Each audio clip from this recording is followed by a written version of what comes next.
Region Sports Network, the only game in town. Michael Brenner back here at the Gary Old Timers Banquet here with Jeff Samardzija, Region legend. I'll call you that. I don't have a problem calling you that. I went to Notre Dame, Cubs, Sox, Giants, Athletics, all these teams. Pretty nice career that you've had so far. First off, you're kind of the man of the hour tonight. What does it mean to come back to the region and getting the chance to talk to a bunch of guys out here, hanging around still? Yeah, talk about my demographic. That mean Northwest Indiana sports / football. The region. It's actually pretty easy. I haven't been back to town in a while, but when Bill Durrell asked me to do this, I was like, of course I will do this. It's like it's an easy speech. It's an easy setting for me. Just because it's so natural with the people that are here, the topics that are talked about, and everyone's reminiscing. Everyone's remembering the good times and obviously wanting more good times. Oh, absolutely. But tonight, I'm assuming a lot of these guys will be living it up. But I'm just happy to be here and to be celebrating something. Is very exciting, and if I'm a part of that, then that's even better. Yeah, awesome. And we know that there's been a lot of celebrating over in Valparaiso. They just won a state championship in football, so that's very exciting as well. Have you had a chance to go back and see some of the old digs or anything, or at least the new baseball digs? Yeah, they got new stuff going on over there. I've just been over there very briefly, but not for a game or anything. But I get all the updates. My brother is very locked in here in the region.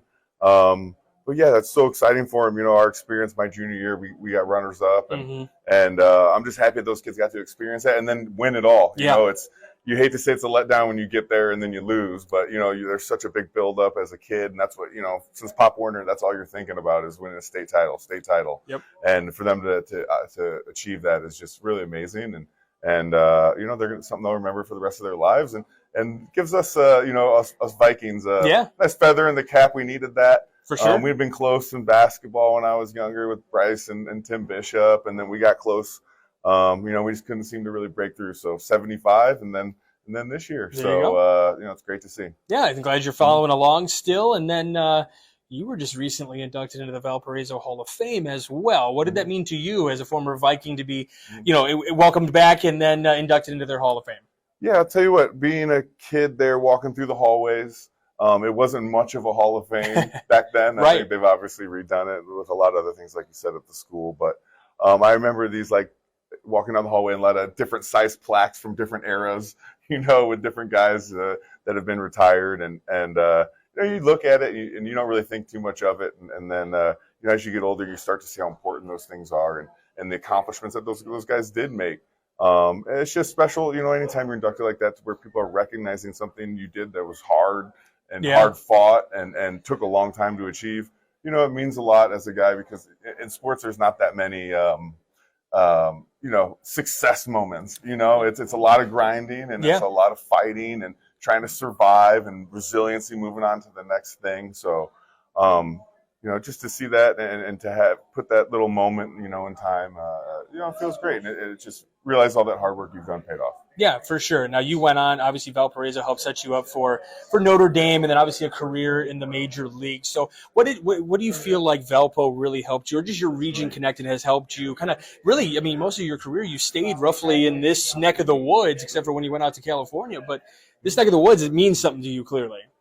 Yeah, it's like I said, with kind of being here at this banquet, it's just easy for me. It's I think when you go away, you really realize who you are, and because you meet other people from other places and see what makes people different, and then you kind of start to really realize then who you are because of what people say about you from different places and what stands out about you, and so for me, it's just a special place in that it's home.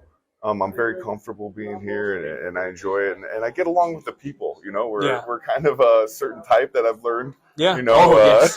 Oh yeah. We are. I didn't know that very much. I thought we blended in very well, but we're a strong-willed and determined group of people that are very tough and demand a lot out of our sports stars and the people we watch on TV, and I appreciate that, and I grew up in that, and it's just home for me, and the respect is real, and when people come here and tell you they like you, and and if they didn't like you, they'd also let you know that. So Well, that's actually a good segue into a question I have for you.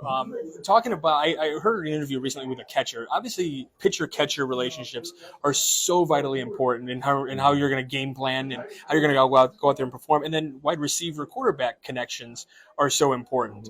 Do you feel like they're roughly the same in terms of how you have to prep? I mean, obviously, major leagues a little bit different than college and stuff like that. But your philosophy working with a catcher, are you one of those guys that needs, like, tell me I'm doing bad, like get in my face, or like what kind of rapport do you have with your quarterback and then your catcher as well?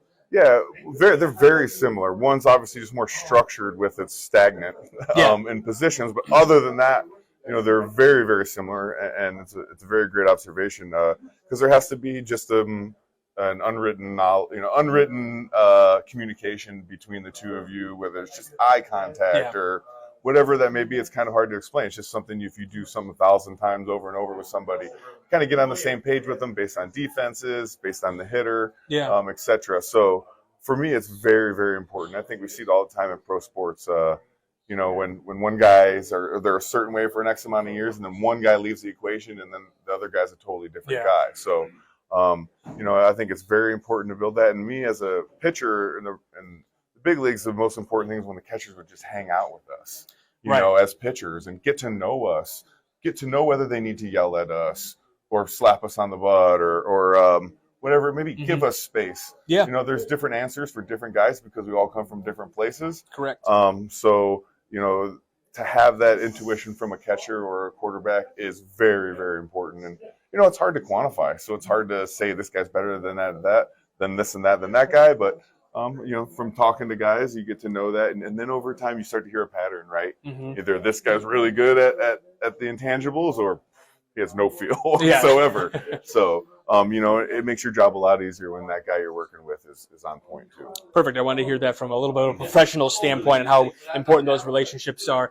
Final thing, you're going to be having a speech a little bit out here, a little bit later on tonight. Any shout outs you want to give while you have a chance now? Any thanks, love, anything? Oh man, I'm going to do that here with all the, my family that are here, my brother, my father. They helped me out a lot along the way. And, I'll say a little bit in the speech. The best coach I ever had and the best teammate I ever had was my father and my brother. And, I'm really happy they're here to share it with me. And, dude, I like to have fun, and I'm not very serious, man. I like to party and have a good time. And I'm just happy everyone's here having a good time and excited for me to be here. And hopefully the atmosphere is great and everybody enjoys it. And, something they remember for a while until the football season starts again. Because, right now it's basketball season? It's college basketball season. We got, the Bulls are doing okay. Blackhawks are in season. We won't talk much about them. Definitely know the baseball season's right around the corner. Yeah, hopefully the hot stove's hot and a lot of action and people are signing guys. And but it's football playoffs, man. That's true. It's coming up this weekend. So it's kind of a sad thing, right? Once it's over, it's over. It's the best while it's here.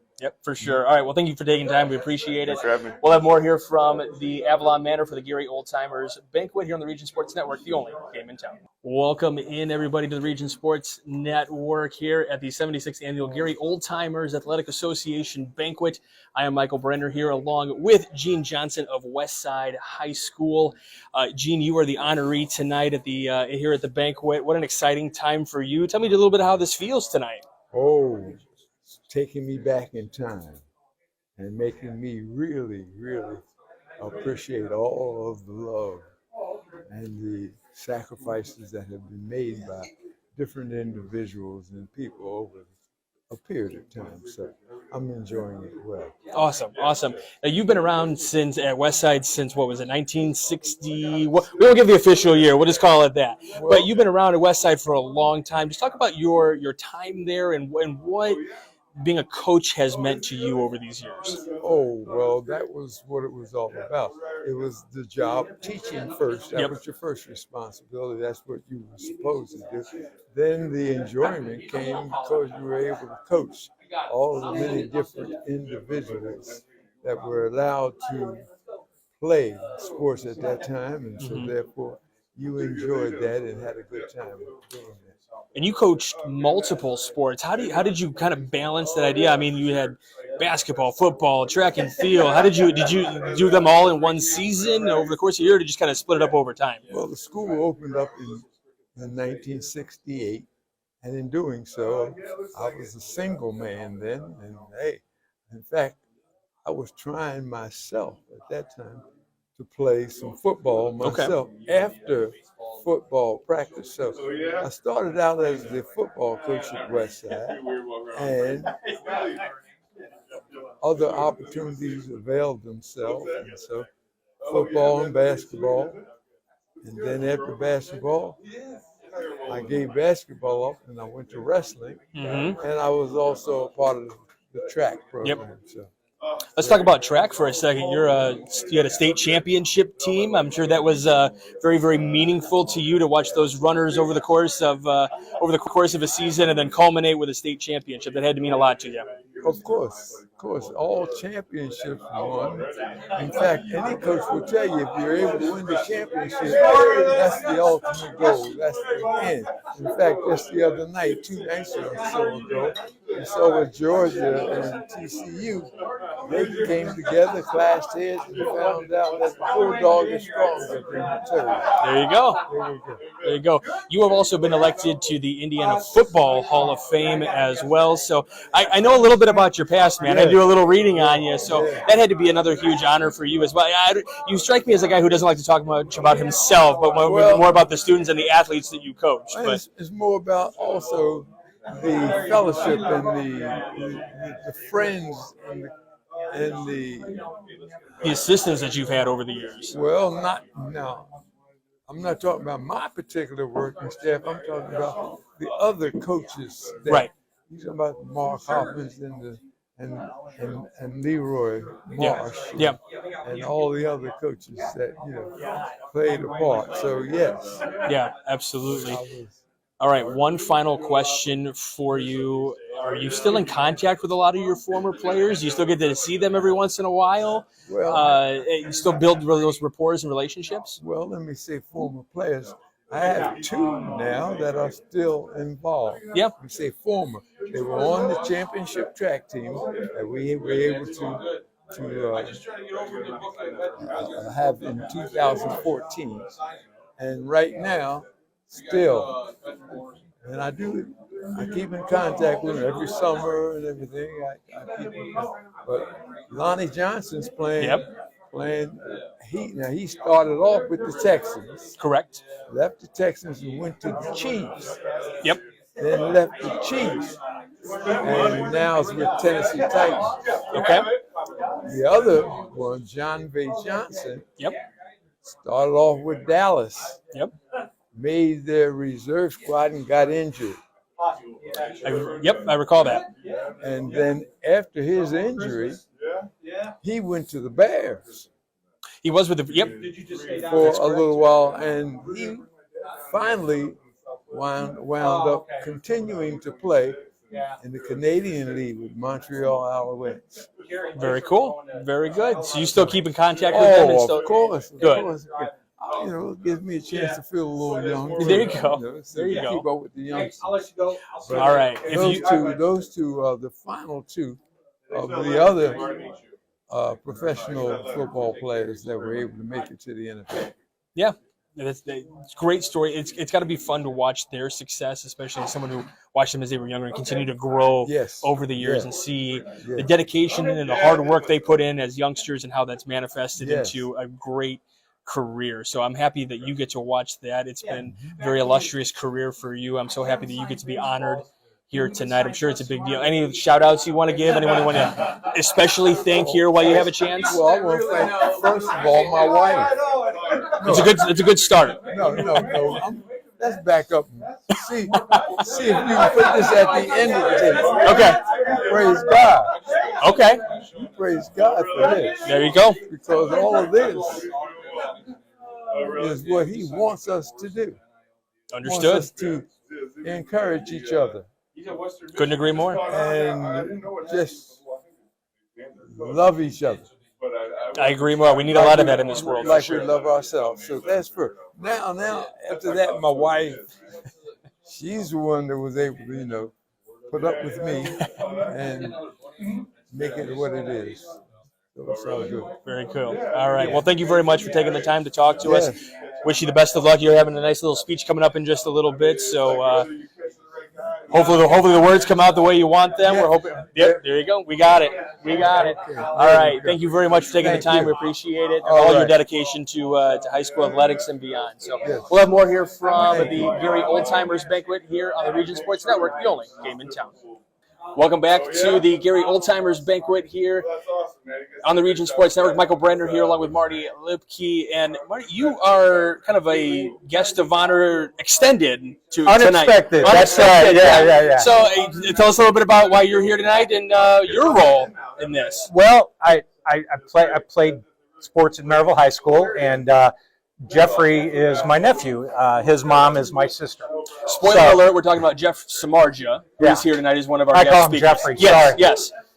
But a little bit of tidbit of information, probably a lot of people don't know, and it's Jeff's mom's birthday today too. So okay. So there you go. Well, happy birthday shout out. We'll make sure Jeff gets on there and mentions that. So your time at Maryville, you were playing sports. Just talk about your time there and how the coaches kind of helped get you ready for life after high school and beyond that, and then how the family kind of blossomed with Jeff and his success. Well, I was fortunate enough. I had the last year of Dick Demery.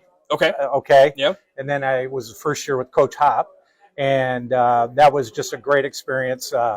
I'm playing high school sports and being competitive, and I know Sam, Jeffrey's dad, played football at Maryville and hockey, and he was very competitive.